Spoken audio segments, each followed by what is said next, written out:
Kasyosyo ko ang kaibigan ko sa pambata sa negosyong lamang dagat at sa loob ng 1 taon, kumita kami ng 3 milyong dolyar. Pagdating ng hatian sa dulo ng taon, ang pakundangan niyang kinuha ang 2 milyon at 900,000 dolyar, tinapon lang sa akin ang 100,000 dolyar. Sa akin ang pwesto. Ako ang naglabas ng puhunan. Puro lakas lang naman ang ambag mo. Malaki na ang 100,000 dolyar na yan. Tinitigan ko ang tumpok ng perang iyon. Nang walang imik ay binulsak ko ito. Sige, susundin kita. Pagkatalikod ko, ginamit ko ang perang iyon para arkilahin ang isang abandonadong bodega. Hanggang sa dumating ang bagyo at naubusan ng supply ang buong lungsod, nagdala ako ng mahigit 12 mga sasakyang palamigan na puno ng mga sariwang lamang dagat pumarada sa harap ng kanyang pwesto. Pang pinagmamasdan ang kanyang namumutlang mukha, ibinaba ko ang bintana ng sasakyan. Pare, mula ngayon sa mga lamang dagat dito sa Nancheng, kanya-kanya na tayo ng benta. Balita ko ng hapon na iyon. Habang tinitingnan niya ang kanyang mga panis na isda, ay lumuhod siya sa maduming tubig at paulit-ulit na sinampalang sarili hanggang sa mamaga. Xiaoye, kumita ang pwesto natin ng mahigit 3 milyong dolyar ngayong taon. Ito ang 100,000 dolyar para sa share mo. Kunin mo na. Hindi ako umimik habang nakatingin sa sobre, pero tumatakbo na ang kalkulasyon sa utak ko sa loob ng 365 araw. 2:00 pa lang ng madaling araw ay nasa pantalan na ako para tumanggap ng mga paninda, magsuri, magdala sa pwesto para lagyan ng hangin ang mga tangke, at pagsapit ng 6:00 ng umaga ay mag-deliver na sa mga malalaking hotel sa lungsod. Sa loob ng 1 buong taon, hindi ako nakaranas ng maayos na tulog. Umabot sa mahigit 10 milyong dolyar ang benta namin, bawas na ang mga nalugi, renta, pasahod at kuryente. Ang netong kita sa dulo ng taon ay eksaktong 3 milyong dolyar. Pakiramdam ni Li Fei ay nararapat lang na kunin niya ang 2 milyon at 900,000 dolyar. Xiaoye, matuto kang tumanaw ng utang na loob. Pangalan ko ang nakalagay sa pwesto. Puhunan kong 500,000 dolyar ang ginamit. Kung hindi dahil sa binigay kong pagkakataon sa'yo, hanggang ngayon ay baka nasa barkong pangisda ka pa rin at naghahatak ng lambat para sa iba. Nagtrabaho ka lang naman at ang 100,000 dolyar ay hindi na maliit. Subukan mong magtanong-tanong sa labas. Sino bang kargador ng lamang dagat ang kumikita ng 100,000 dolyar sa isang taon?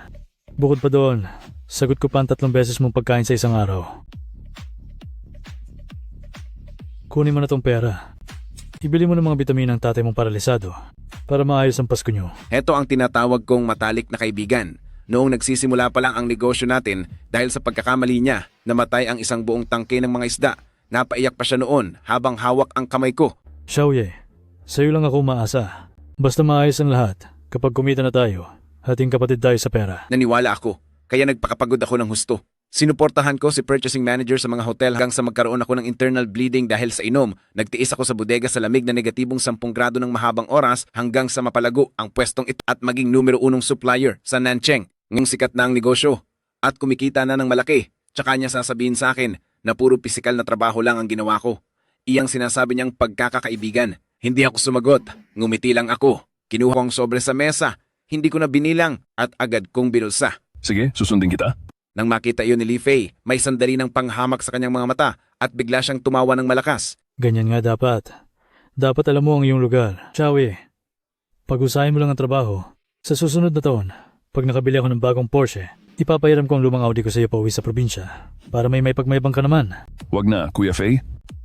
Hindi na ako babalik pagkatapos ng bagong taon. Anong ibig mong sabihin? Nakuha mo ng pera tapos tatakasan mo ako?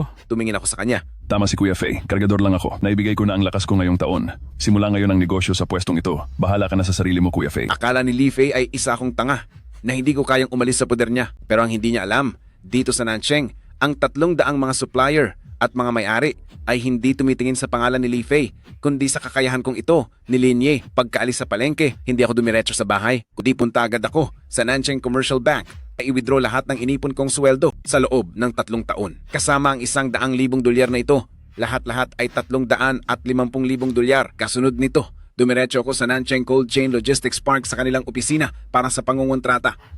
Nandoon ang pinakamalaking abandonadong bodega sa Nancheng. Ang ibang tao ay ayaw doon dahil luma ang gamit at hindi raw swerte. Pero ang alam ko, lugar na iyon ay pinakamalapit sa exit ng highway sa lungsod. Tinawagan ko ang namamahala sa pangungontrata. Hello, Manager Wang ba ito?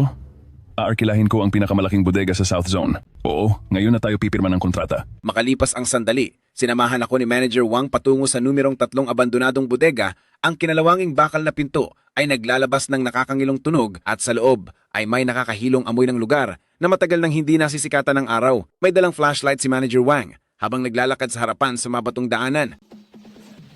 Lila Odi, hindi sa dinadaya kita.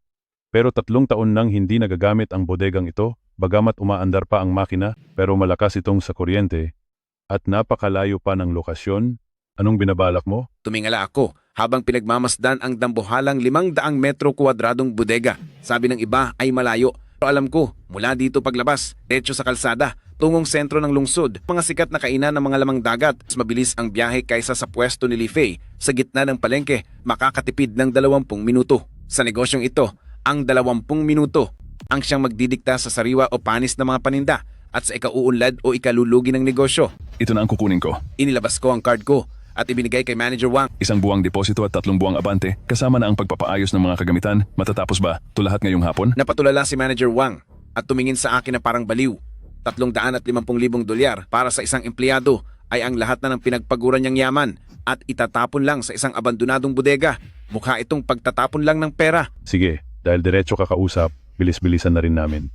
Bago mag-alas 5 ng hapon, sisiguraduhin kong gumagana na ng maayos ang palamigan nyo. Nang lumabas ako ng logistics park, pumapasok ang malamig na hangin sa kwelyo ko, pero sa halip na lamigin ay tila kumukulo ang aking dugo sa pananabik. Pagkabalik sa 40 metro kwadradong paupahang kwarto namin na medyo luma ay madilim na ang paligid. Maamo sa usok sa loob, nakaupo si Uncle sa sofa at abalang humihit-hit ng tabako. Nasa loob naman ang mama ko ng masikip na kusina at nagluluto ng simpleng pansit. Na marinig niya ang pagbukas ng pinto, agad niyang pinunasan ang kamay niya sa kanyang apron at lumabas. Nandyan na pala si Xiaoye. Namumugto ang mga mata ni Mama, parang may gustong sabihin pero nag-aalangan. Oh, andito na pala ang sikat na trabahador sa palengke sa Nancheng. Linye, balita ko ngayong hapon na kumita ng 3 milyong dolyar si Lifey at binigyan ka ni Lifey ng 100,000 dolyar bilang pabuya. Pero dahil masyado kang mapagmalaki ay nagbitiw ka pa sa trabaho. Tumango ako bilang sagot. Nawala ka na ba sa sarili? Pamilyang Lee siya ang naglabas ng pera, kaya siya ang nakakuha ng malaki. Natural lang iyon.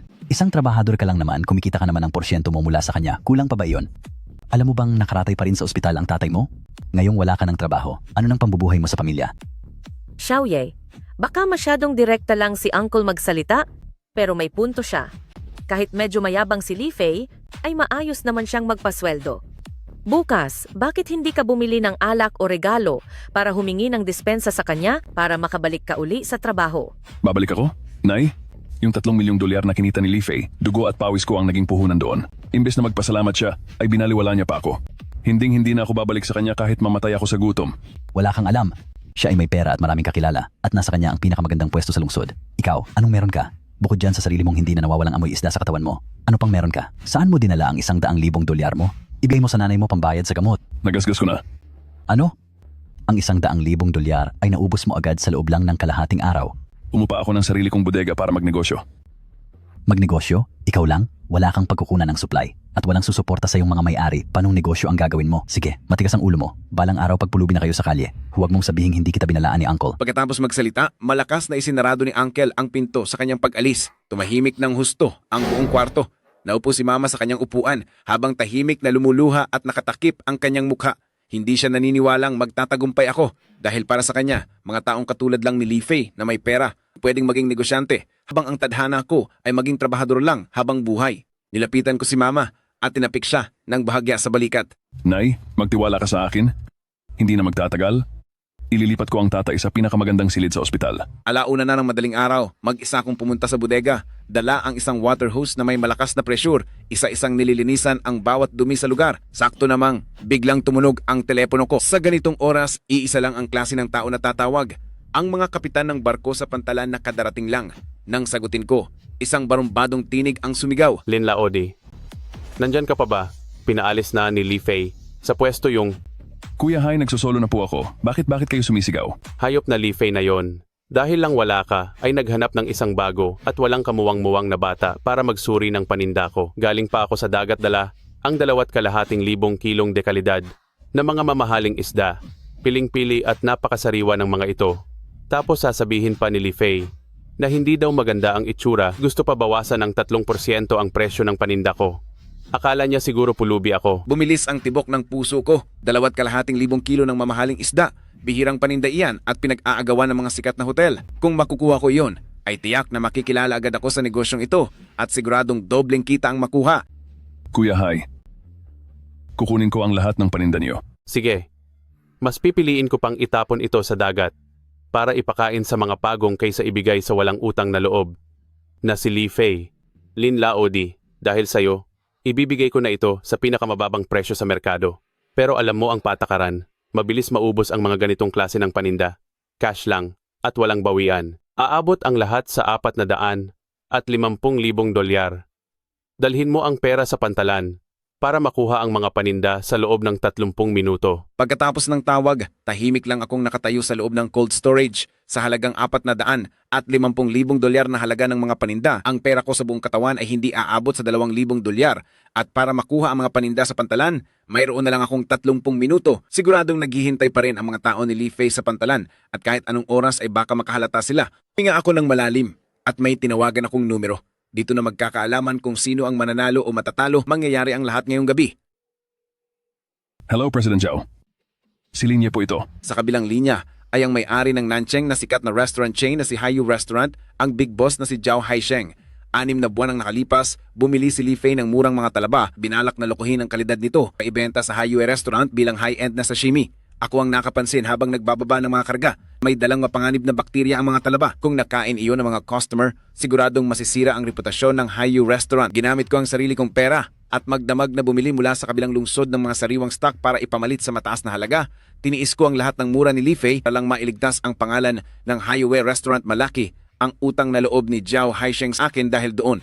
Napatawag ka ng gabi na, Lin Laodi. Mayroon bang mabilisang kailangan? President Zhao, solo na po akong nagtatrabaho ngayon. Nasa South District Logistics Park po ako ngayon at nakakuha na ako ng sarili kong cold storage. Mayroong 5,000 kilo sa pantalan ng pinakamataas na uri ng leopard coral grouper at tiger grouper. Walang alam sa kalidad ang mga tao ni Li Fei. Pilit nilang ibinababa ang presyo, kaya balak ko itong kunin lahat. Kaso wala akong sapat na puhunan. Pahiramin mo po ako ng 500,000 dolyar. Ang mga isdang ito ang magiging pinakamahusay na supply para sa Haiyu Restaurant sa susunod na buwan. Ibibigay ko ang mga ito sa inyo sa presyong puhunan ko lang. Ayos ba? Ipadala mo sa akin ang account number mo. Matagal ko nang napansin na iyang si Li Fei ay isang walang silbi na mayaman na bata. Ngayong nagsosolo ka na, ang mga dekalidad na lamang dagat para sa Nancheng ay magiging sayo na sa susunod. Darating agad ang pera. Ituring mo na lang iyon bilang paunang bayad ko. Mabilis na pumasok ang pera sa bangko. Nagmaneho ako ng isang arkiladong lumang truck na pangmalamig papuntang pantalan. Dumiretso agad ako sa Nancheng Pier 2:30 na ng madaling araw nang makarating sa pantalan. Tumatagos ang malamig na liwanag sa madilim na gabi. At sa hangin ay malakas ang amoy ng diesel at lansa ng isda. Sa tapat ng bangka ni Lao Hai, nakatayo ang isang nakasuot ng suit at may suot na mamahaling salamin na binata na nakatakip ang ilong at may diring tinitingnan ang imbaka ng mga buhay na isda. Ito ang pinsan ni Li Fei, kakagaling lang sa pag-aaral sa ibang bansa at hindi pa nakaranas magbenta ng lamang dagat kahit isang araw. Boss Hai, sabi ng pinsan ko, may sira ang mga kaliskis ng isda mo at hindi masyadong malakas ang mga ito. Kaya 60 dolyar lang. Bawat kilong ibabayad namin sa'yo, hindi nalalampas doon. Kung hindi mo yan ibebenta, kalaliman na ng gabi. Wala nang ibang bibili niyan sa buong Nancheng kundi si Li Fei. Sino pa ang tatanggap sa 5,000 kilo ng paninda mo? Kalokohan. Likas na isdang coral grouper ang mga iyan.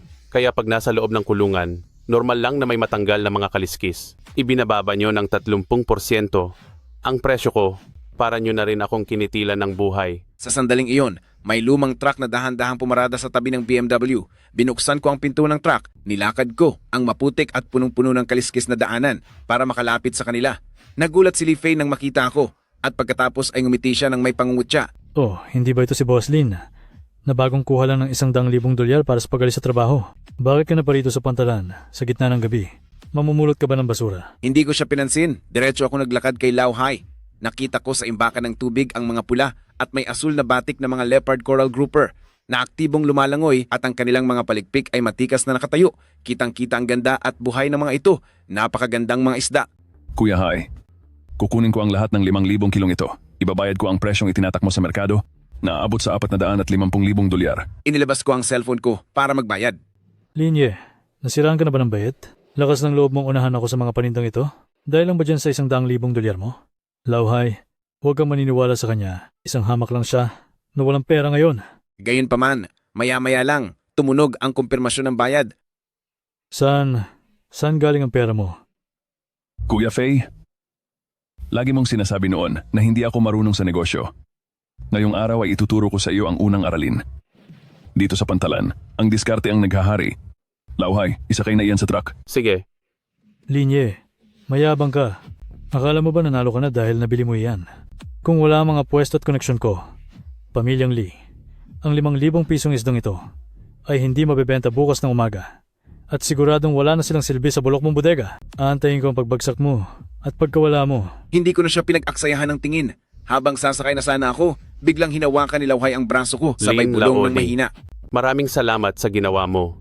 Sa ilalim, mayroon pang 500 kilo ng mga nakuha sa malalim na dagat na Golden King Crab. Sabi ng uto-utong pinsan ni Li Fei, wala na raw ang mga ito. Magaling ang mga mata mo. Tulungan mo akong tingnan ang mga ito. Kinabahan ako. Golden King Crab. Ito ang pinakamimiting sangkap ng mga malalaking restaurant. Sumunod agad ako kay Lauhay sa ilalim at hinawi ang trapal na nakatakip sa tangke. Sa tulong ng malamlam na flashlight, 500 kilong dambuhala at kulay ginto ng mga king crab mula sa Russia ay tahimik na nakahiga sa ilalim ng tangke.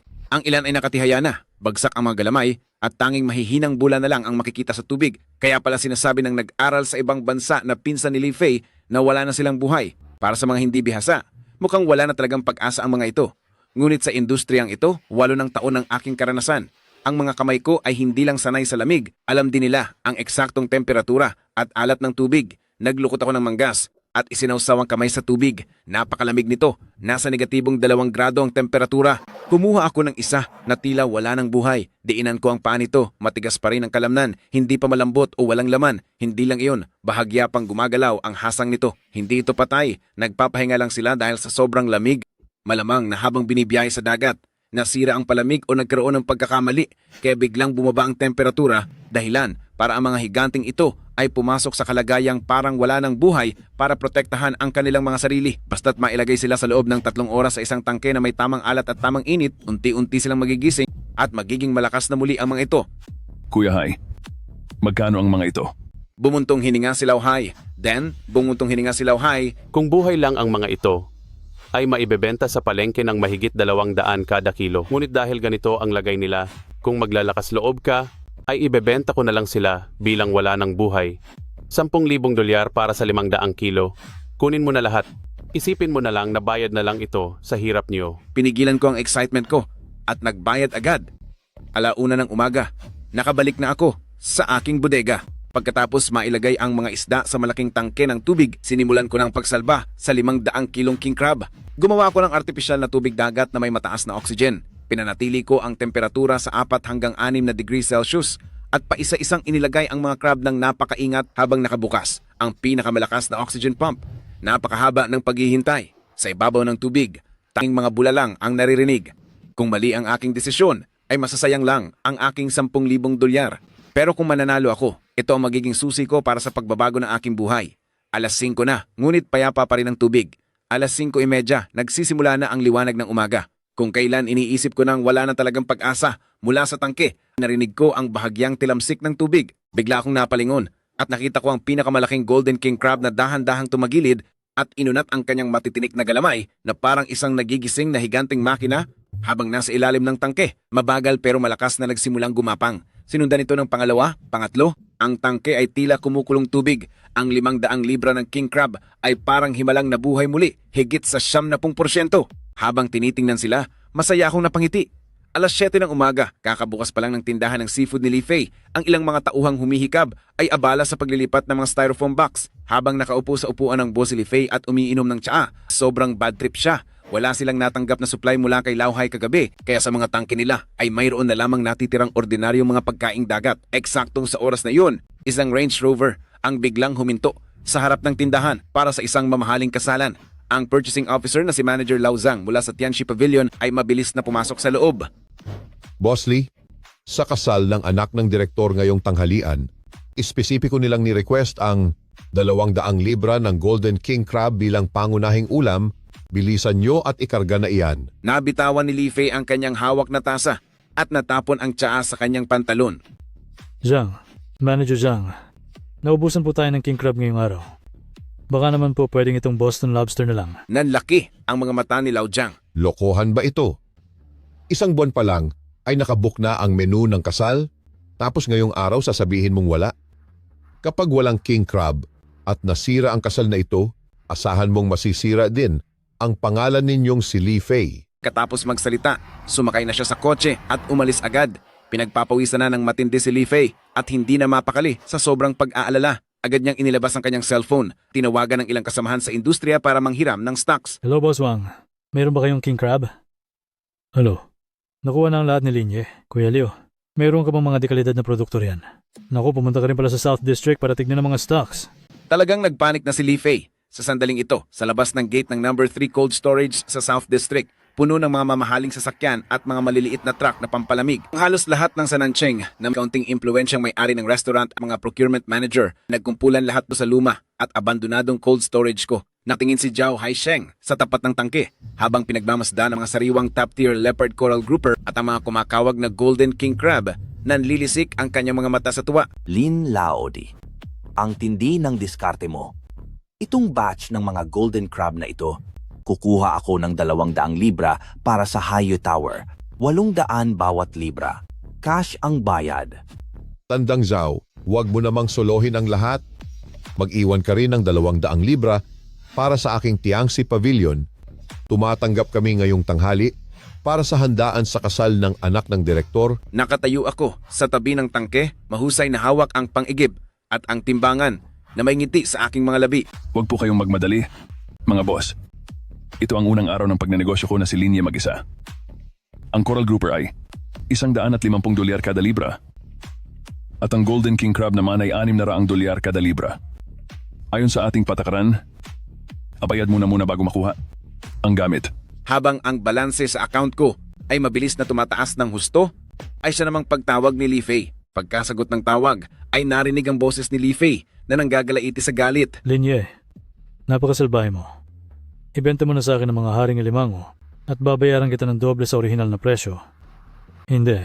Bibigyan kita ng $100,000 na komisyon. Huwag mo naman akong ubusin. Napatawa lang ako ng bahagya. $100,000? Kuya Fei, ang $100,000 na iyan ay sapat lang para tapusin ang ating pagkakaibigan. Pagkatapos sabihin iyon, ibinaba ko agad ang telepono. Simula pa lang ito, Li Fei, magbabago na ang ihip ng hangin dito sa Nancheng at sa sandaling ito. Si Li Fei ay nagmamakaawa kay Manager Zhang na napapadaan. Brother Brother Zhang, Zhang, bigyan mo pa ako ng isang araw. Ipinapangako ko na. Ang parehong kalidad ng haring alimango ay ibibigay ko sa inyo. Babayaran kita ng dobleng multa sa abala. Pero wag mo naman sanang itigil ang 3 taon nating kontrata. Li Fei, may mukha ka pa talagang humarap pagkatapos ng 3 taon? Kung hindi dahil kay Linye noon na sumusuporta sa iyo at nagbabantay sa kalidad, matagal na sanang sarado ang negosyo mo sa handaan sa kasal kaninang tanghali.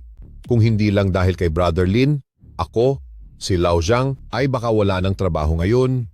Simula sa araw na ito, ang partnership sa pagitan ng Tiangsi Pavilion at Lee's Aquatic Products ay tuluyan ng baliwala. napasinghal si Lao Zhang. Mabilis siyang naglakad palayo habang naiwan ang mga kasamahan sa industriya na pinagtatawanan siya. Napaupo si Li Fei sa sahig at namutla ang kanyang mukha.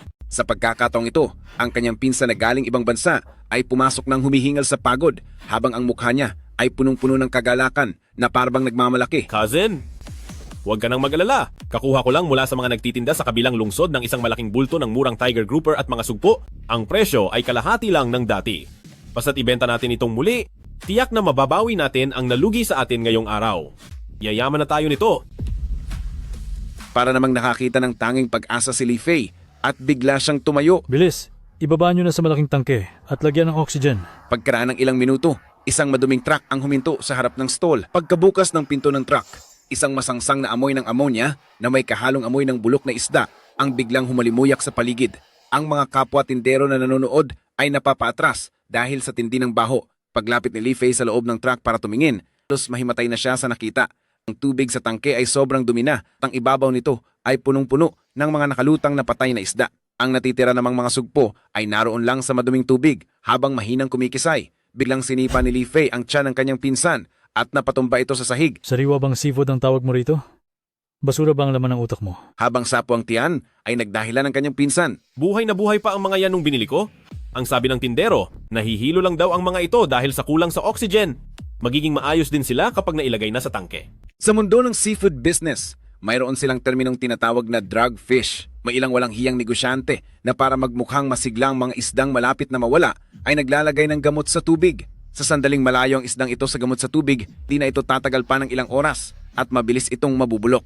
Noong nandito pa ako, Ang mga negosyanteng ito ay hindi man lang makalapit sa pinto ng Lee stall. Yun, ang pinsan kong galing abroad ay pinagkakaisahan na ng mga manloloko at mas malala pa, para lang mapadali ang trabaho ng mga tauhan, ay diretso nilang itinapon ang maruming tubig na may gamot kasama ang mga isda at hipon na hindi na masigla at nang biglaan ay ibinuhos ang lahat sa pinakamalaking pond ng pwesto. Sumisaw na humarurot si Li Fei para pigilan sila. Huwag niyo itapon.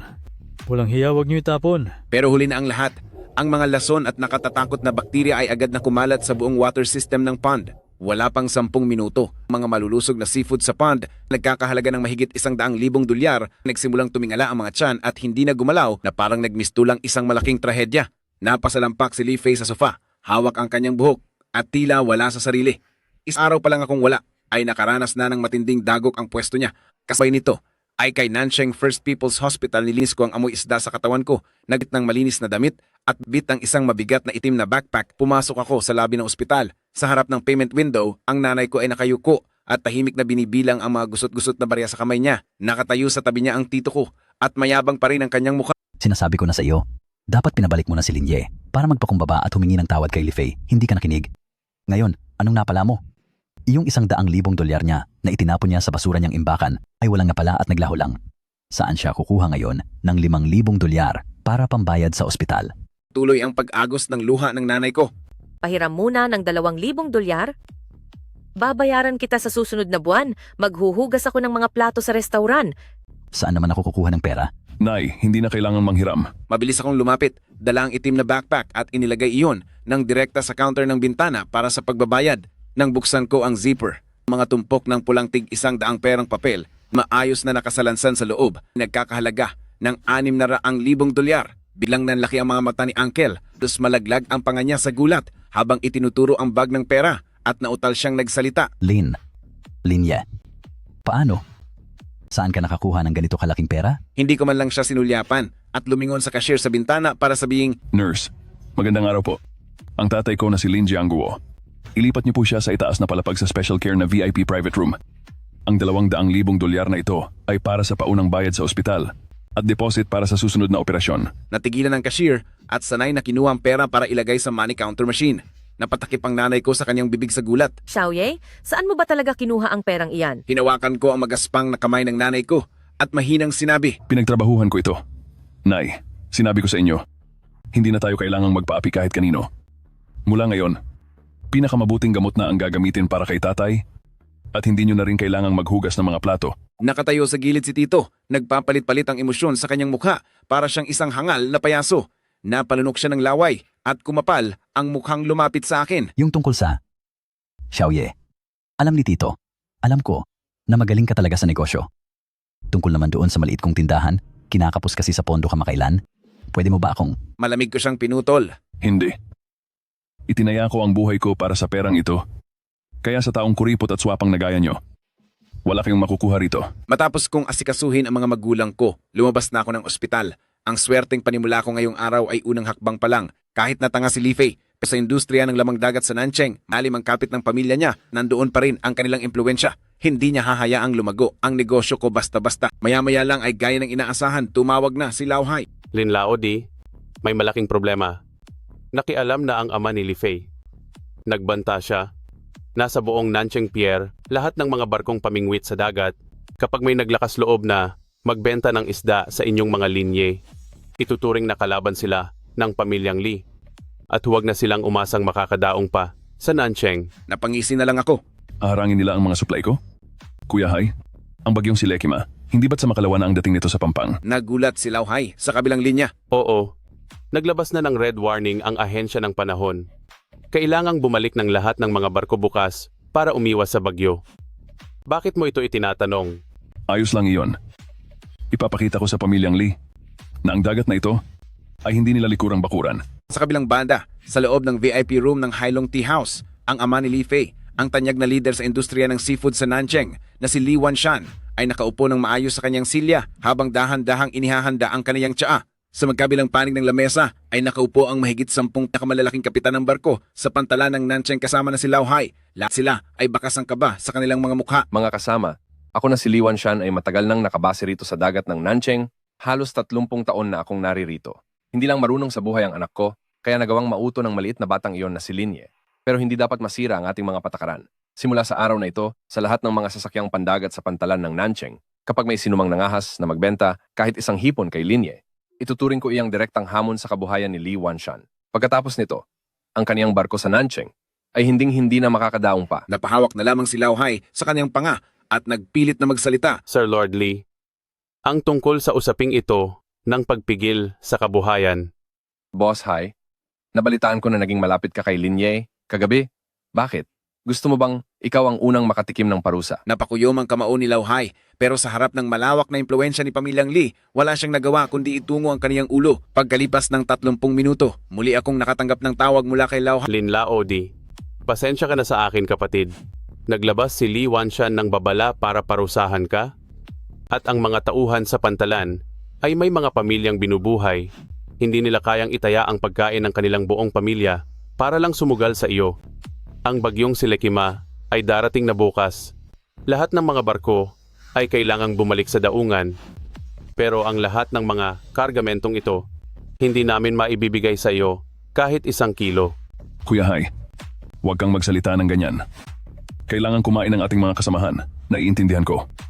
Hindi lang sa hindi nyo ito ibebenta sa akin, kundi dapat niyong ibigay ang lahat ng produkto, anuman ang kalidad nito, sa pinakamataas na presyo ng merkado kay Li Fei. Natigilan si Lao Hai. Bakit?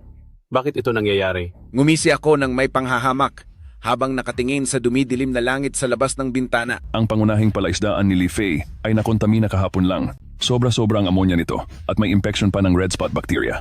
Ang tanga niyang pinsan ay walang alam sa tamang paglilinis ng biochemical filtration system. Kung ibebenta niyo ang mga isda sa kanya ngayon, para kayong nagbigay sa kanya ng isang bombang sasabog. Tungkol naman sa source ko, pagkababa ko ng telepono, hinanap ko ang isang numerong nakatabi ng 2 taon, isang numerong hindi ko pa tinatawagan kahit kailan. Ito ang Deepwater Port ng Dongzhou sa kabilang probinsya. Ang numero ni Kuya Hei, 2 taon na ang nakararaan. Mga lalagyan ni Kuya Hei ng mga Argentine red shrimp ay muntik nang masira lahat dahil nagka-problema sa cold chain. Pinuntahan ko siya agad noong gabing iyon at ginamit ang sarili kong technique sa quick freeze recovery. Tinulungan ko siyang mabawi ang higit 10 milyong dolyar na lugi. Hello, Kuya Hei. Si Linye ito. Aba, si Lin Laodi. Himala at napatawag ka? Kuya Hei, paparating na ang Lekima. Ang 3 barkong pangpangisda na kadarating lang galing sa laot, huwag mo nang ibaba ang kargada sa Dongzhou. Dalhin mo sila rito sa Nancheng ngayong gabi. Kukunin ko ang lahat. Lahat? Kapatid, alam mo namang 300,000 libra iyan ng mga mamahaling lamang dagat. May mga grouper, red coral trout, at malalaking hipon. Higit 10 milyong dolyar ang halaga niyan. Kaya mo ba talagang bayaran lahat iyon? May hawak lang akong 600,000 cash ngayon. Pero gagamitin ko ang kalahati ng hinaharap na merkado ng seafood sa Nancheng bilang kolateral. Ilagay muna ang mga stock sa aking cold storage at sa loob ng 3 araw, babayaran kita ng buo pati na ang interes. Kuya Hei, lalaban ka ba sa pustahang ito? Natahimik ang kabilang linya sa loob ng 5 segundo. Hahaha, ako si Lao Hei. Ang buhay ko ay utang ko sa iyo. Bakit hindi ako lalaban? Ang abilidad mo, Linye, ay mas mahalaga pa. Sa kahit anong halaga, ikarga na ang lahat ngayong gabi. Pagkatapos ng 3 oras, maging kita tayo sa South District Cold Chain Park. Ibinaba ang cellphone. Lumabas ako sa pinto ng cold storage. Li Wanshan, akala mo ba kung harangan mo man ang maliit na palaisdaan sa Nancheng ay mapapatay mo sa pagkauhaw si Linye? Gagamitin ko ang pagkakataong ito upang baligtarin ang buong dagat. Kumagahan, pumal nang nanalasa ang bagyong Lekima sa Nancheng. Sa gitna ng malakas na bagyo, pang hinahampas ng latigo ang lungsod, ang buong Nancheng ay pumasok sa state of emergency kung saan walang trabaho at pasok sa paaralan. Isinara ang mga highway, huminto ang mga operasyon sa pantalan, at lahat ng mga bangkang pangisda ay nakakandado sa daungan para magtago sa bagyo. Sa loob ng 5 sunod-sunod na araw, siguradong walang kahit isang bangka ang makakapalaot sa dagat. Sa industriya ng seafood, bagyo ang pinakakinatatakutan dahil ito ay magdudulot ng kakulangan sa supply. Ngunit ito rin ay isang pagkakataon. Kapag mas malaki ang alon, mas nagmamahal ang isda. Kung sino ang may hawak ng mga sariwang huli, siya ang magiging swerte at hari ng negosyo sa buong industriya ng kainan. Sa Nancheng pwesto ng yamang dagat na Liji, kaupo si Li Fei sa sofa habang mayabang na kumakanta. At ang kanyang pinsan na galing ibang bansa ay masunuring nagsasali ng tsaa. Insan, bilib talaga ako sa tito ko. Isang utos lang na i-block. Iyang si Linye na hampas lupa ni maliit na hipon ay walang nakuha. Kahapon, nakuha natin lahat ng pabalik sa pantalan na libo-libong kilong seafood sa ating mga kamay. Ngayon, lahat ng mga mamahaling restaurant sa Nancheng ay walang ibang mahahanap na mapagkukunan kundi tayo lang. Nitong mga nakaraang araw ay itinaas natin ang presyo ng 3 beses. Talagang tatagain natin sila. Walang binatbat si Linye. Nalaban siya sa akin. Siguradong nasa loob na siya ng bulok na cold storage na iyon at umiiyak sa harap ng wala. Ang kalaban ni Lao Jiang ay ang galing niya. Hindi ba ayaw makipag-ugnayan ni Tianxi Pavilion sa akin? Hintayin niyo lang. Kapag nagmakaawa siya sa akin, paluluhurin ko siya sa pinto ng tindahan habang tumatawag sa akin ang amo. Bigla na lang ang trabador sa tindahan ay nagmamadaling pumasok sa opisina. Boss, may masamang nangyari. Kahapon, ang ilang 10,000 kilong isdang grouper at malalaking hipon na kadarating lang. Kaninang umaga ay wala na ang buhay. Ang tubig ay nangangamoy na. Biglang napatalon si Li Fei, itinulak niya ang trabahador at mabilis na lumabas nang makita niya ang lagayan ng isda. Nanigas ang buong katawan niya na parang tinamaan ng kidlat. Nang hina ang kanyang mga binti at diretsong napaluhod sa basang sahig. Kahapon lang ay punong-puno at maliliksi ang ilang 10,000 kilong lamang dagat. Pero ngayon ay naging isang lawa na lamang na may mga puting bula at naglalabas ng sobrang baho. Mabo at nakaluwa ang mga mata ng mga wala ng buhay na isda at lumulutang sa ibabaw ng tubig ang isang nakakadiring kulay pulang malapot na likido. Dahil ito sa pagdami ng red spot bacteria at sa sobrang dami ng isda kaya nawalan ng oxygen na nagdulot ng malalang impeksyon. Ang sistema ng pagsasala na nakontamina ng mga lason sa isda noon ay hindi man lang nalinis ng maayos. Ang sapilitang paglalagay ng 10,000 kilong lamang dagat sa loob ng tangke ang naging mitsa ng lahat. Hindi maaari. Inubos ko na dito ang lahat ng pera ko. Pati ang $2 milyong mula sa kumpanya ng tatay ko ay kinuha ko para pambili ng mga ito. Eksakto namang, maraming mga van ang dumating sa gitna ng bagyo sa palengke ng mga lamang dagat. Sina Zhao Haisheng ng Highway Tower, Lao Jiang ng Tianxi Pavilion, Pinang sa Katimugang Lungsod, mga may-ari ng 10 kilalang restaurant ay sabay-sabay na bumaba ng kanilang sasakyan. Tila nakakita ng pag-asa si Li Fei. Brother Zhang, President Zhao, naparito kayo para kunin ang mga order niyo, di ba? Gusto niyo ba itong mga isdang ito? Kahit kalahating presyo na lang. Hindi, 10% na lang. Ibebenta ko sa inyo para gawing frozen. Li Fei, nasisiraan ka na ba ng bait? Sa aming mga sikat na kainan, ibebenta ba namin yung mga wala ng buhay na isda para malaso ng mga customer?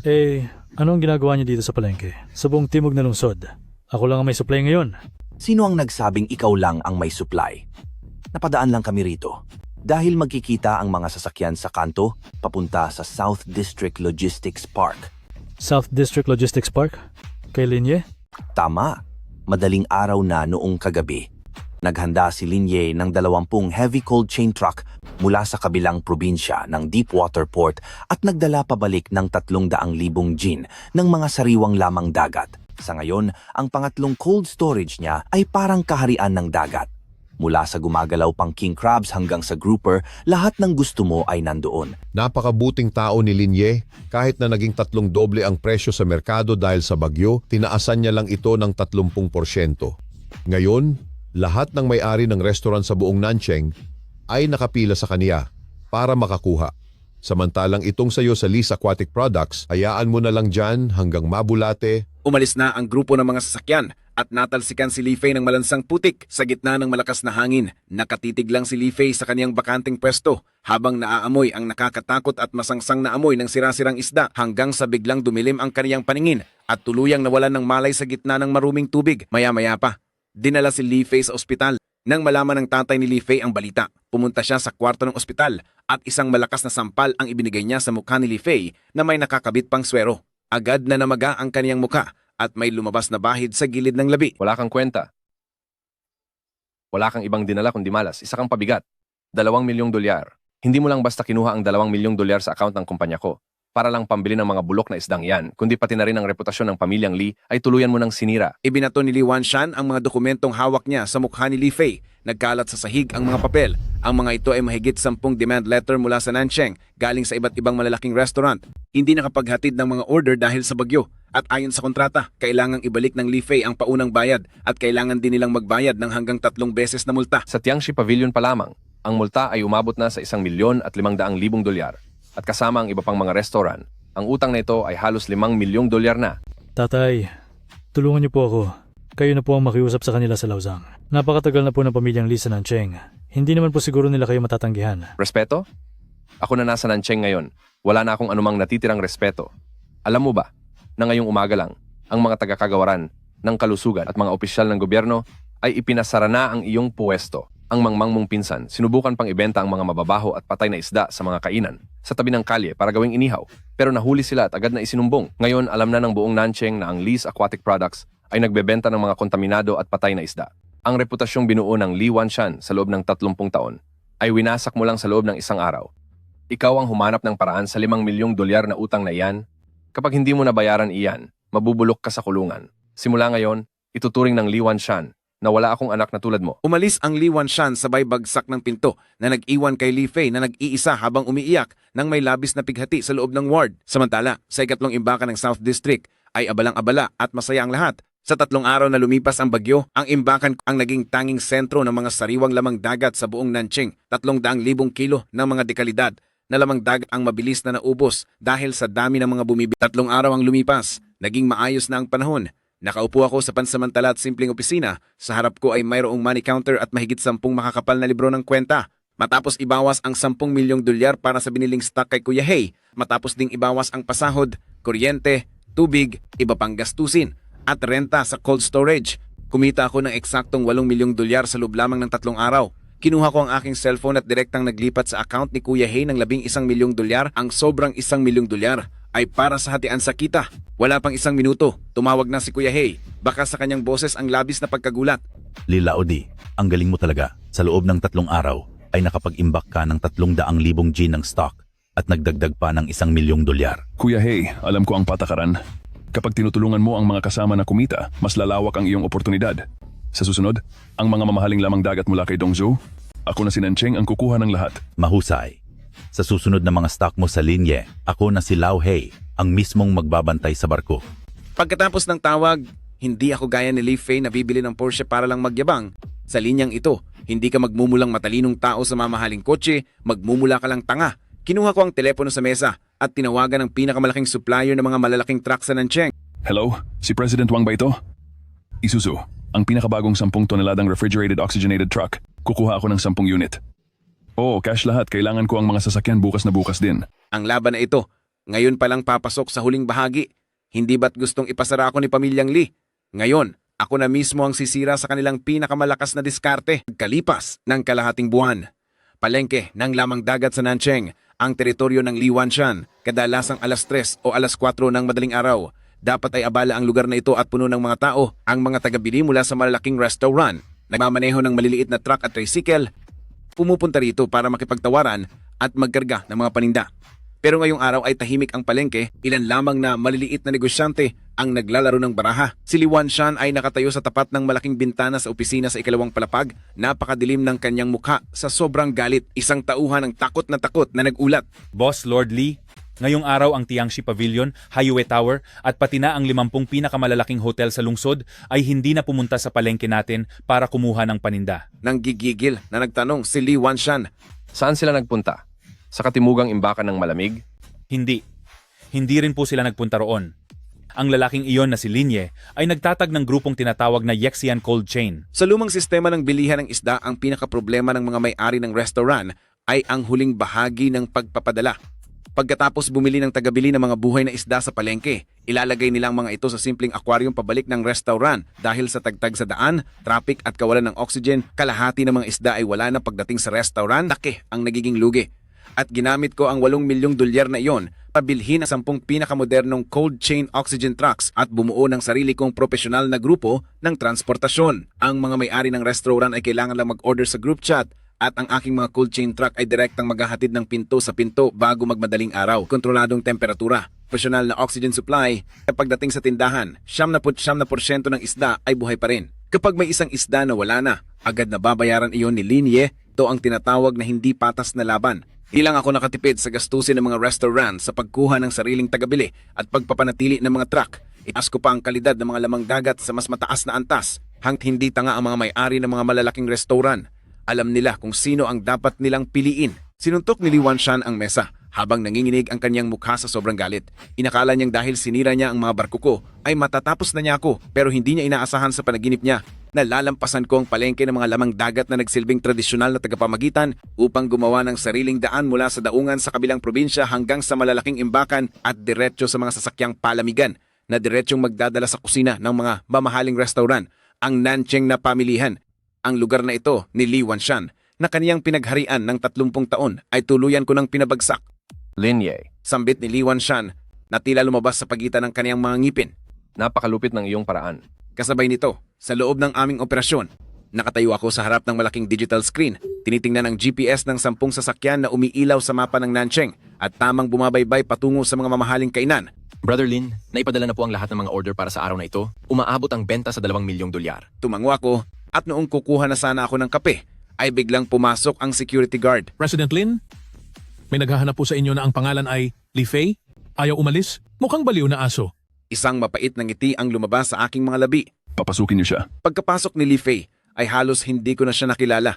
Si Li Fei na nasa harap ko ngayon ay hindi nag-ahit, lubog ang mga mata, gusot-gusot ang kaniyang polo at may nangangasim na amoy na tila hindi naligo ng ilang araw, walang bakas ng pagiging anak mayaman. Narimata na rin ang kaniyang sasakyang Audi A6 dahil sa 5 milyong dolyar na multa, pati na rin ang kaniyang utang sa mga iligal na pautang na hindi na niya mabayaran para na siyang isang talunan na walang mapuntahan. Nakatingin si Li Fei sa loob ng malawak at maliwanag na dispatch center at tiningnan ang nakasulat sa dingding na napakaraming listahan ng mga katrabahong restaurant. Pagkatapos ay tumingin siya sa akin na kalmado lang, bakas sa mga mata niya ang inggit pero agad ding napalitan ng takot. Nagpilit ng isang ngiti si Li Fei na mas mukha pang umiiyak sa sobrang pangit at naglakad palapit sa akin habang nagkakamot ng mga kamay. Xiaoye, Sa tabi, seryoso ang mukha ng security guard na humarang sa kanya. Tawagin mo siyang President Lin dito. Biglang natigilan si Li Fei at tinitiis ang hiya na bumati ng pilit. Lin. President Lin? Tiningnan ko lang siya nang wala namang emosyon. Hindi ka ba dapat nandoon sa bahay mo bilang isang malaking boss, Kuya Fei? Bakit ka pumunta rito sa hamak kong cold storage? Anong kailangan mo? Bigla na lang lumuhod si Li Fei sa harap ng mesa ko. Ang biglang pagluhod niya ay nagpagulat sa mga nakapaligid na dispatcher. Xiaoye, huwag mo na akong pagtawanan pa. Nagkamali ako noon. Hindi ko nakilala kung sino ang kinalaban ko. Xiaoye, di ba't magkabata tayo at matagal na magkaibigan? Noong kumikita pa ang pwesto. Oh, malaki ang kinuha ko. Pero hindi kita pinabayaan, hindi ba?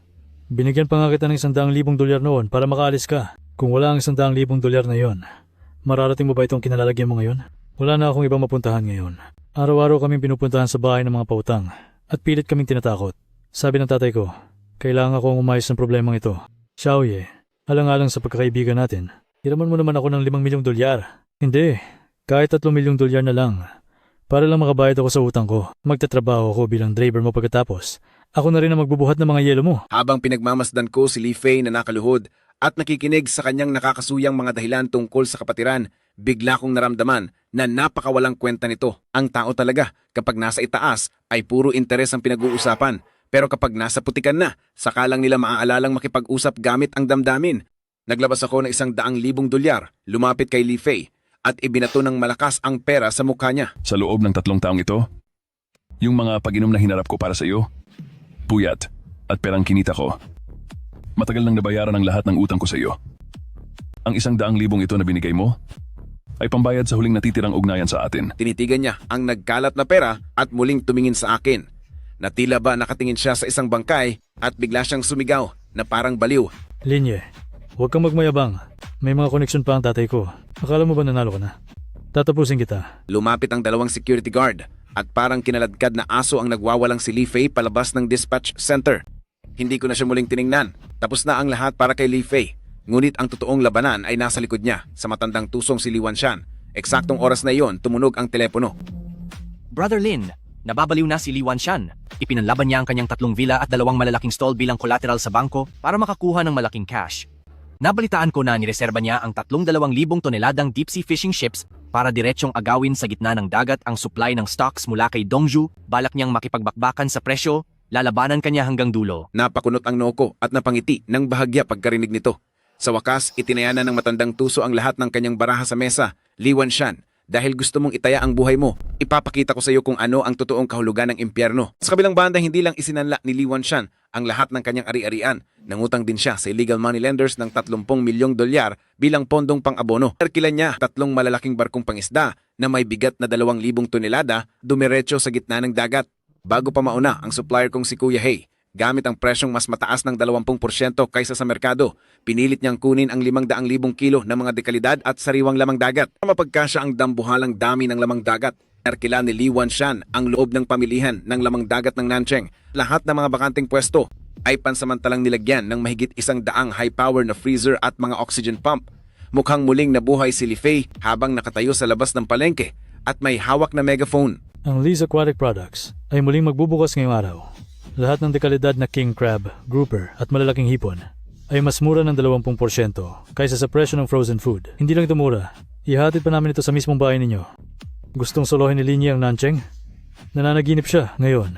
Akong si Pamilyang Lee ang tatalo sa kanya gamit ang aking pera. Ang mga mamimili para sa mga restaurant na mukhang pera nang marinig na mas mura ng 20% ay agad-agad na parang mga pating na nakaamoy ng dugo na pinihit ang kanilang mga sasakyan at dumagsa papasok sa pamilihan ng lamang dagat ng Nanching. Sa isang iglap, ang mga order sa aking cold chain ay bumagsak ng 70% sa loob ng scheduling center. Sir Brother Lin, nagsasayang ng pera si Li Wanshan para lang makaligtas.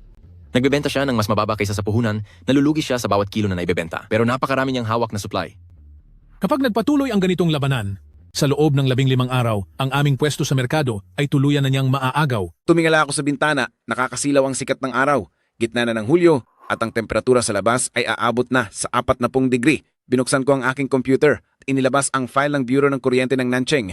Kapopost lang noong isang araw, isang anunsyo ng red warning para sa peak ng paggamit ng kuryente ngayong tag-init. Tinuro ko ang bahaging may pulang marka sa anunsyo. Ang palengke ng lamang dagat sa Nanching ay itinayo pa 20 taon na ang nakakaraan. Ang core transformer doon, pati na ang underground power grid, ay matagal na talagang luma at sira-sira na. Dati sa mga stall doon, walang problema kung gagamit lang ng maliliit na freezer.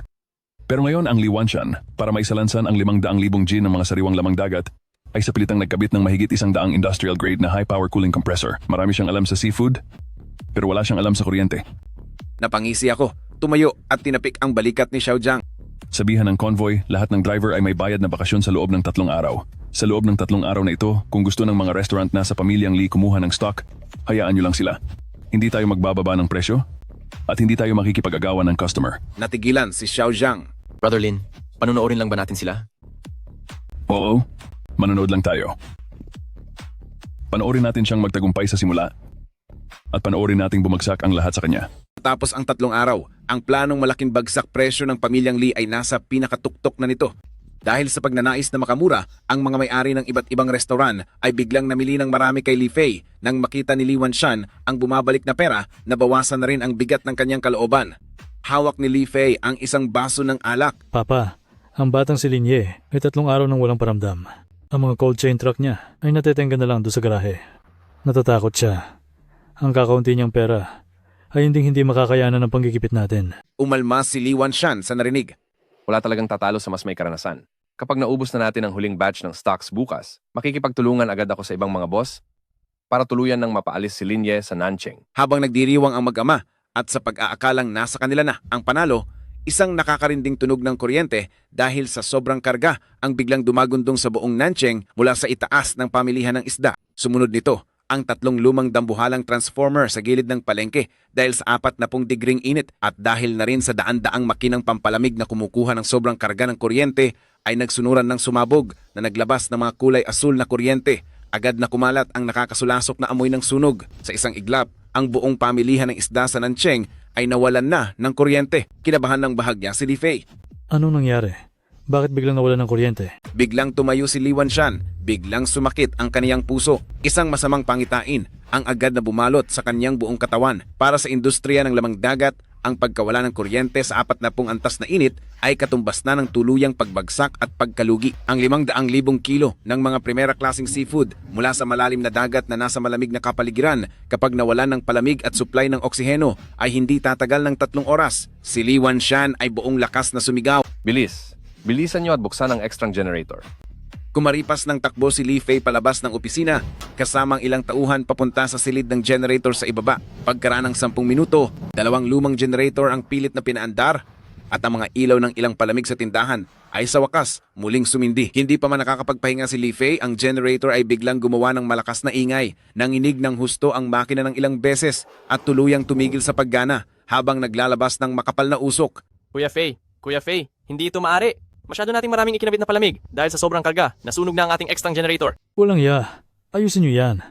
Kahit anong paraan pa, ibalik niyo ang kuryente. Dahil sa 40 antas na init sa labas, ang saradong loob ng tindahan ay tila naging isang dambuhalang pugon. Ang temperatura ng tubig sa palaisdaan ay nagsimulang tumaas ng napakabilis. Isang mailap na king crab na nagkakahalaga ng mahigit $1,000 ang mahinang bumitaw sa kanyang pagkakakapit sa pader ng tangke at dahan-dahang tumingala ang tiyan nito sa ibabaw ng tubig. Kasunod nito, para bang isang hudyat na wala na ang lahat, ang mga leopard coral grouper, tiger grouper at naglalakihang sugpo. Ang daan-daang kilong primera klaseng seafood ay nagsimulang magwala sa maligamgam na tubig hanggang sa huli ay pinakawalan na ang huling hininga at lumitaw ang kanilang mga mapuputing tiyan. Sa loob lang ng 2 oras, nakitang mismong nina Li Wanshan at Li Fei kung paano ang 50 milyong dolyar na halaga nila kapalit ang 500,000 kilong buhay na yaman ay naging isang bundok ng nangaalingasaw na mga bangkay. Nagsisulputan ang mga puting tiyan ng isda at bumabaha ang maduming tubig. Nang hina ang mga tuhod ni Li Wanshan at bumagsak sa pagkakayakap sa maputik at maduming tubig. Tulala siyang nakatingin sa fish pond na puno ng mga isdang wala ng buhay, namumutla ang kanyang mukha, nangangatog ang kanyang mga labi, pero wala siyang masambit na kahit isang salita. 50 milyong dolyar iyon! Hindi lang siya nawalan ng lahat ng ari-arian, kundi pati ang 30 milyong dolyar na inutang niya sa mga pautangan sa kalsada. Wala na ang lahat. Tumakbo si Li Fei at niyakap si Li Wanshan. Tatay, huwag niyo naman akong takutin ng ganyan, tay. Tawagan natin si Linye. May cold storage si Linye. Mayroon din siyang cold chain truck. Ipakukuha natin ang mga ito at ipalalagay sa freezer. Baka sakaling may salba pa tayo. Sa pagkakataong ito, umaasa pa rin si Li Fei na ang kaibigan na dati niyang minamaliit at tinatapakan ay ililigtas siya sa kapahamakan. Matagal nang tumunog ang telepono bago ito sinagot. Xiaoye President Lin. Lolo Lin, nagmamakaawa ako sa iyo. Magpadala ka naman ng mga cold storage truck para tulungan ako. Kalahati na lang ang presyo. Hindi. 10% na lang ibibigay ko na lahat ng paninda sa iyo. Kailangan mo lang magpadala ng truck dito. Umiiyak at humahagulgol si Li Fei sa telepono na parang isang asong ligaw na nabali ang gulugod. Kuya Fei, nakalimutan kong sabihin sa iyo. Ang mga sasakyan pang repair ng Southern City Power Bureau ay kinuha ko na kalahating oras ang nakalipas para ayusin ang kuryente sa South District Cold Storage ko. Ang kuryente sa pamilihan ng isda, bukas ng umaga pa ang pinakamaagang balik niyan. Tungkol naman sa mga isda mo, itago mo na lang, ilaga mo at higupin mo ang sabaw mag-isa. Ang tunog ng pagbababa ng telepono ay umaalingaw-ngaw sa pandinig ni Li Fei na parang countdown sa katapusan. Eksakto sa oras na iyon, sa labas ng malaking pamilihan ng isda, biglang may narinig na nakakabinging preno at mga maingay na sigawan. Dedosenang itim na van ang humarang sa main gate ng merkado. Mahigit 100 mga lalaking may mga bakal na pamalo at mga tinitato sa braso na parang mababangis na hayop ang sumugod sa pwesto ni pamilyang Li. Nandito na ang mga naniningil ng utang. Ang pintuan ng Leaky Seafood ay pilit na winasak gamit ang malalaking tubo. Ang puting liwanag ng mga flashlight ay bumasag sa nakakasulasok na kadiliman sa loob. Ang namumuno ay ang kilabot na karakter sa underground lending ng Southern City, si Kuya Dao. Lumapit si Kuya Dao kay Li Wanshan na nakalupasay sa sahig. Lord Li, nabalitaan ko na nawalan ng kuryente at wala na lahat ng paninda mo. Ngayon, ang 30 milyong dolyar sa utang mo, dagdag pa ang 5 milyong dolyar na interes. Paano mo balak bayaran iyan? Sa sandaling ito, si Li Wanshan. Nasaan na ang tapang at galing niya bilang big boss sa Nancheng? Kuya Dao, bigyan niyo pa po ako ng ilang araw. May 3 villa pa ako sa pangalan ko, pati na itong pinakamalaking stall sa Nancheng. Ibebenta ko po iyon para bayaran kayo. Palaruging ka pa. Tumalim ang mga mata ni Kuya Dao at biglang iwinasiwas ang isang pamalo sa huling aquarium na natitira doon. Ang mga piraso ng basag na salamin at maruming tubig ay humula sa buong katawan ni Li Wanshan. Hindi ako charity. 3 villa? Matagal na iyong nakasangla sa bangko? Sa tingin mo ba ay bulag ako? Tungkol naman sa bulok na stall na ito, itong mga basurang isda na ito, daang-daang libong dolyar na ang magagastos sa paglilinis nito. Ngayon, sino ang lukulukong tatanggap nito? Sa kanto, natakot ng husto si Li Fei gaya ng isang basang sisiw at kahit huminga ay hindi magawa sa takot. Ang mga tauhan ni Kuya Dao ay hinablot ang buhok ni Li Fei. Kinakaladkad siya palabas gaya ng isang basura sabay sipat ng malakas sa kanyang tuhod. Narinig ang isang lagutok, napasigaw ng napakalakas si Li Fei. Habang sapo ang kanyang bali na binti, gumugulong siya sa sakit sa gitna ng maruming tubig. Huwag niyo nang parusahan ang anak ko. Pipirma na ako. Kahit ano ay pipirmahan ko. Napahagulgol na lamang ang matandang si Li Wanshan. Gumapang palapit at nakiusap kay Kuya Dao. Nang gabing iyon, paulit-ulit ang naging pagdurusa sa palengke ng lamang dagat sa Nancheng. Napilitang pirmahan ni Li Wanshan ang lahat ng kasunduan para isalin ang kanyang mga ari-arian, pati na ang huling 2 kotse sa pangalan niya, isang lumang bahay at ang simbolo ng pamilyang Li, ang 3 dekadang pinakamalaking stall sa Nancheng. Ang dating mayayabang na mag-amang pamilyang Li ay kinuhaan pa ng mahahalagang relo at mga susi ng sasakyan ng mga nagpapautang at gaya ng isang basura, sila itinapon sa labas ng pintuan ng palengke. Napakalakas ng buhos ng ulan sa labas. Yakap si Li Fei ang bali niyang binti habang umuungol sa putikan. Tinitingnan ni Li Wanshan ang madilim na paligid ng palengke. bago siya napasuka at nawala ng malay sa ulan. Tuluyan na siyang nawala sa ulirat. Isang araw ang lumipas, muling sumikat ang araw. Sa Nancheng Seafood Market, isang matapang na amoy ng disinfectant ang tumabon sa malansang amoy ng mga isdang wala na. Isang itim na Mercedes Maybach ang dahan-dahang huminto sa tapat ng stall ng Lee's Aquatic Products. Bumukas ang pinto ng kotse at bumaba ako suot ang isang dekalidad na itim na suit at makintab na sapatos na balat habang lumalakad palayo sa sasakyan. Sumunod sa akin ang mahigit 10 empleyado ng Yexian Cold Chain na nakauniforme. Sa loob ng stall, makikita si Kuya Daw na balisa habang naninigarilyo. Hawak-hawak niya ang kontrata para sa paglilipat ng stall na ito. Ngunit buong umaga na siyang naghahanap. Wala ni isa sa Nancheng ang gustong kumuha nito dahil itinuturing itong malas na lugar. Nang makita niya akong pumasok, nagliwanag ang mga mata ni Kuya Daw at agad siyang ngumiti habang lumalapit sa akin. President Lin, napasyal po kayo.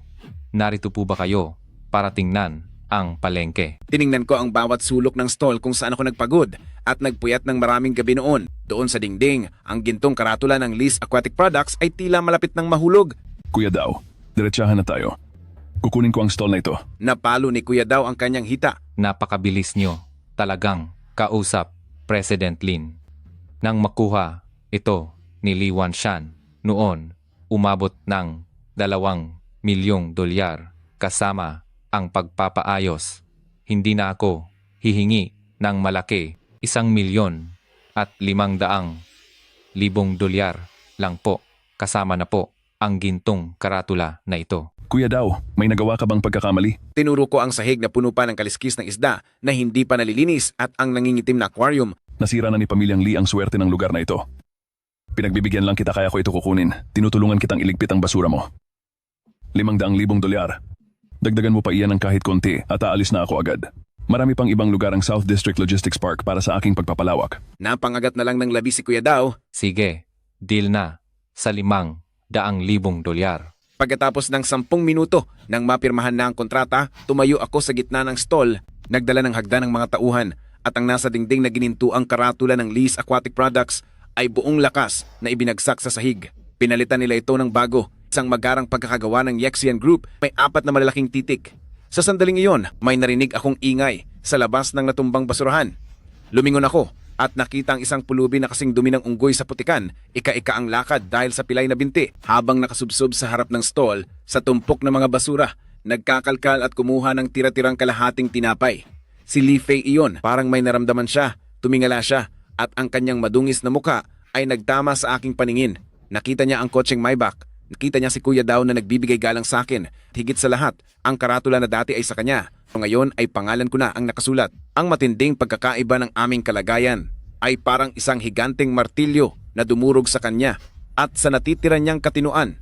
Nalaglag sa lupa ang hawak niyang kalahating tinapay at nanginig ang buo niyang katawan. Ang kanyang mga luha ay humalo sa dumi sa kanyang mukha habang ang kanyang lalamunan ay naglalabas ng tunog na parang unggol ng nasaktang hayop.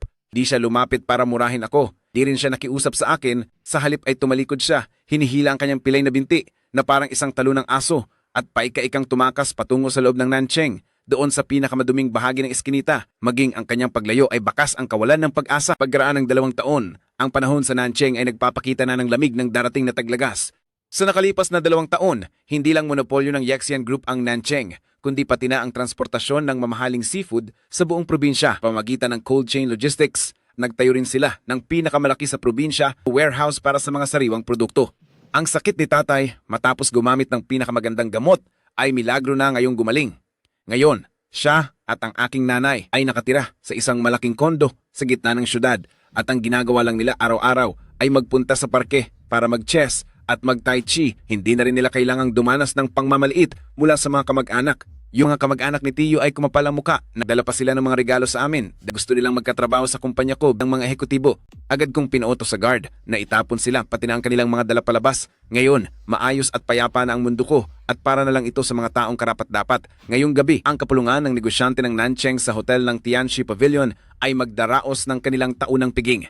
Bilang isang bagong ehemplo ng mga batang negosyante ng Nancheng, isa ako sa mga pangunahing panauhin. Maayos na pumarada ang aking Maybach sa Tianxi Pavilion sa harap ng nagniningning na pinto. Nakasuot ako ng isang mamahaling suit at binuksan ang pinto para bumaba. Ang Lao Jiang ng Tianxi Pavilion ay isa na ngayong general manager. Maaga pa lang ay naghihintay na siya sa pintuan at nakangiting lumapit sa akin. President Lin, Salamat at dumating po kayo. Ang ilang matataas na opisyal ng lungsod ay naghihintay po sa inyo sa loob. Habang papasok na ako, ay bumusina ang driver ko. Sumilip ito at nagmura ng pasigaw. Hoy, ikaw na guard. Ikaw ang kinakausap ko. Bulag ka ba? Paano ka ba mag-assist ng parking? Mababayaran mo ba kapag naskratsan ito? Agad akong napatigil at tumingin sa kinaroroonan niya. Sa ilalim ng malabong ilaw sa parking ay may nakatayo doon na isang lalaking may luma at maluwag na uniforme ng guard at nakakukot ang pangangatawan. Sa kanyang kamay ay may hawak siyang isang flashlight pang signal at halatang pilay ang kaliwa niyang paa. Parang narinig niya ang sigaw ng driver. Ang pilay na guard na iyon ay takot na nag-angat ng kanyang tingin at humarap sa silaw ng mga ilaw ng Maybach habang tumitingin. Nang magtama ang aming paningin, ang ingay sa paligid ay tila biglang naglaho sa sandaling iyon. Ang mukha ni Li Fei ay tumanda ng mahigit 10 taon kumpara noong nakaraan. Malalalim na ang mga kulubot sa gilid ng kanyang mga mata at ang dati niyang mapagmataas na tingin ay napalitan na ngayon ng kawalan ng malay, ng panlalabo at matinding kahihiyan. Nang mamukha niya ang nakatayo sa hagdan habang pinalilibutan ng napakaraming tao, walang iba kundi ako. Ang hawak niyang signal stick ay biglang nahulog sa sahig. Nagmamadali niyang iniwas ang kanyang tingin, hinihila ang pilay niyang paa na parang gustong tumakas at nagtago sa dilim ng parking. Tiningnan din ni Lao Jiang ang tinitingnan ko. President Lin, kilala niyo po ba ang bantay na iyon? Isang buwan pa lang siya dito sa night shift at talagang napakakuba-kuba niyan. Bukas ay sisisantihin ko na siya. Inalis ko ang tingin ko doon at At may mahinahong hinahong sinabi, sinabi. Hindi ko siya kilala. Tumalikod na ako at may kumpiyansang naglakad papasok sa nagniningning na hall. Sa lugar na puno ng yaman at dangal, naghahabulan sa mga inumin ng mga tao at nag-uusap tungkol sa milyon-milyong dolyar na negosyo. Habang sa labas ay umiihip ang malamig na hangin sa parking.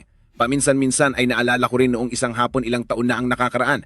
Nakatambay si Li Fei sa leather sofa at nakapatong ang paa sa lamesa habang inihahagis sa akin ang manipis na pera. Sabay sabi, Kahit kanyang ka lang na trabador, ang 100,000 dolyar ay hindi na maliit. tama naman siya. Hindi nga maliit ang 100,000 dolyar na iyon dahil binili niyon ang 30 taon ng negosyo ng pamilyang Lee, binili niyon ang buo niyang buhay at nabuo ang aking linye, isang imperyo ng seafood na nagkakahalaga ng bilyon-bilyon.